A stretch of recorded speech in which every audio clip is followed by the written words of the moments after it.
At least when we go on our spaceship, we don't put anyone else's lives at risk. Richard Branson said, hey, you two want to open my hotel on the moon? And we said? Yes. And it's called? We need a job hotel where we're in charge of coordinating and comfort. When people do come to the dome, we should have a greeting party there. Exactly. You know what that means? A kiosk. We need a kiosk. Right. We can have an Orange Julius. We can have an kiosk. Orange Julius. We don't have to worry if it rolls around. It'll be easy to stop. I think we're supposed to just check, make sure that the dome has no breaches. We can't just let someone go walking outside whenever they want because there's a vacuum. Now, what do they make this dome out of? Acrylic? Yeah, and some saran wrap to cover the leak that breaches. You just hold the saran wrap up and it automatically goes to where the breach is and attaches it up. You know, we are the next step in a long line of illustrious individuals who have gone forth to habitate the moon here in 2028. Well, look at us, we're standing here, you know, again, we're standing on the shoulders of giants because we are standing you and I get to stand here and breathe atmosphere under an acrylic dome with emergency boxes of saran wrap. Thanks to Galileo Carl. He adopted the name Galileo and kept his first name Carl. And no one knows his last name. He was one of the first people to come on the moon and actually create a dome. It was a very small dome, though. Right, people laughed at him. That's why he committed suicide. Some say it was a UFO landed on him.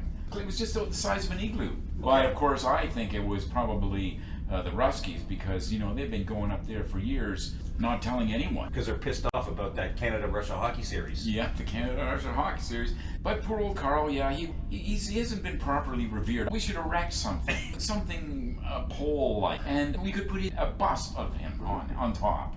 Well, we could even put his head because it won't go bad. No one knows what his body looked like. All the photos were just his head. The rumors were one of the reasons he came to the moon was because he was 600 pounds. So when he came up to the moon, it was only 100 pounds. He was just a normal guy.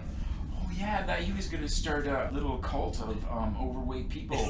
Weight loss. Yeah, they were all going to come there, except that the fuel costs were too great. Well, yeah, I know. But it's not mass loss; it's weight loss.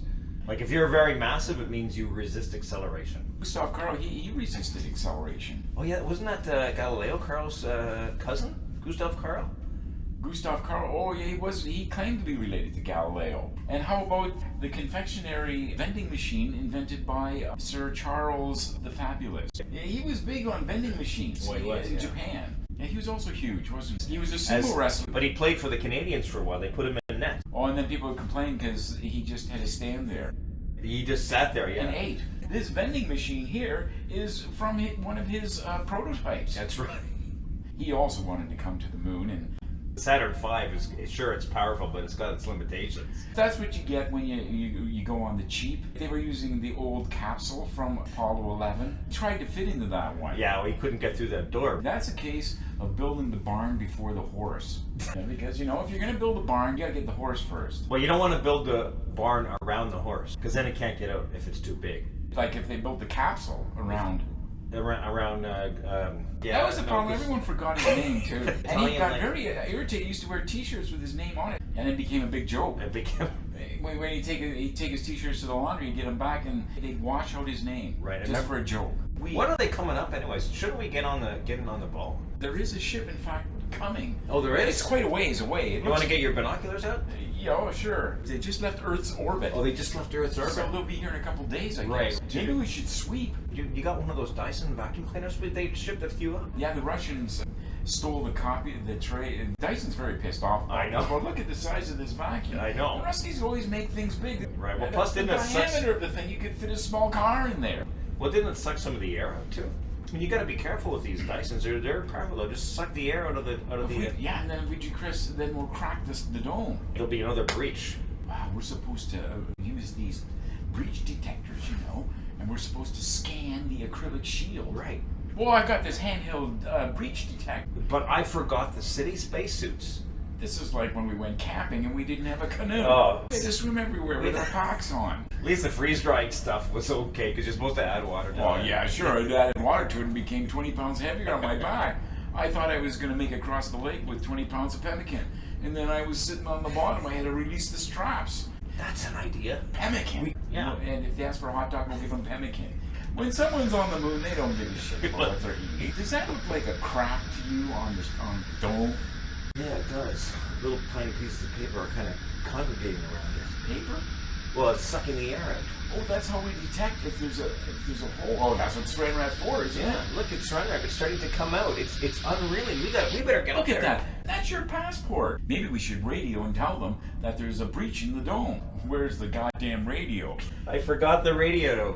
I wrote R-A-D. Oh. And I thought it was radishes. We can eat those, at least we'll be able to survive, but we're not going to be able to communicate. Going to space is always an adventure.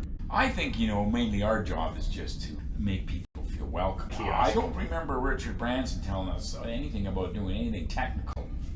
Well, he just said, get the place nice and tidy. All we got to do is sweep it, vacuum it. And then over there, I cleaned up some footmarks. Are those Neil Armstrong's footmarks? Go Oh, ahead. we were supposed to put a fence around there. Right. Oh, shit, we're in big trouble. Maybe we can recreate it. Do you have an old NASA boot? I could just reprint it into the Right, dust. they're not going to know. They're not gonna know. I did remember to bring the old NASA boots. Supposed to bring nasal spray, but I just wrote down the first three letters, and it's NASA. Oh, Yeah. well, that's serendipity. But now we don't have any nasal spray. Yeah, well, if we catch a cold, then Yeah. all our phlegm will be floating around. It'll clog holes. Well, it is a kind of a gluey thing, isn't it? The Saran Wrap. Maybe should we unleash some Saran Wrap? That's the least we need. We got to figure out exactly how much to release. Do you have any way to figure that out? Well, the computers. Yeah, I've got an old Atari here. How many do you have? That's my souvenir. I got 10 of them. Oh. It's and of course it's in the array. Right. Another famous person whose Whose shoulders giant we're standing on. Yeah, whose shoulders we're standing on. Yeah, Newton, Galileo, Carl. And how about Walsburg Gretton? He that sounds started the familiar. first hotel Oh, that's on the right. moon, but he didn't have a dome. So people just suffocated. Well, you had to keep the windows and doors closed. I think we got hired on our looks. We usually do. When you've got your glasses, you look smart. Well, it's a fashionable statement in 28.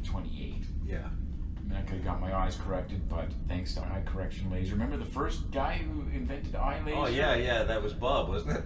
Bob Westinghouse. Oh, yeah. He was the cousin of the Westinghouse company. Right. The fine line of washing machines. Right.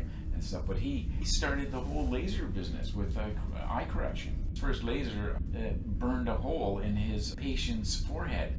He only had one laser. Right. Didn't it go right through? So he had a little gap, you could see through his head?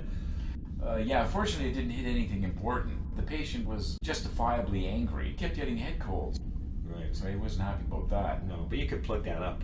You could. You could plug up a hole like that, right? With Saran Wrap. With Saran Wrap on the That's- top. But he never did get his eyesight corrected. That was a tragedy. That's why I'm sticking with glasses. In respect for those who went before and it didn't work for them. Well, maybe we should make up some of these beds. I think that ship's getting closer.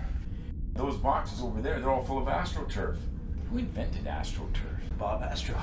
He was quite depressed because he couldn't become an astronaut. He wanted to cement his non-existent legacy, so he created AstroTurf. He made everything art. He made all sorts of artificial things. Oh, yeah. He didn't like anything that needed care. He had that artificial family that just Right. sat around the dinner table. Well, they were just cardboard cutouts, right? Well, he didn't care because he just wanted someone to listen to him. There's a lot more material on that hole up there on the dome. That's There's the a pair of passport. It pants up fixed there now. it. They're mine. I'm so ashamed. Oh, you better put some Saran Wrap on it. That won't cover anything. It's transparent. Oh, well, if you wrap some dust on it, it'll be great. So then you can wrap it around. We better have lunch. We have concluded our broadcast schedule for today. Good night.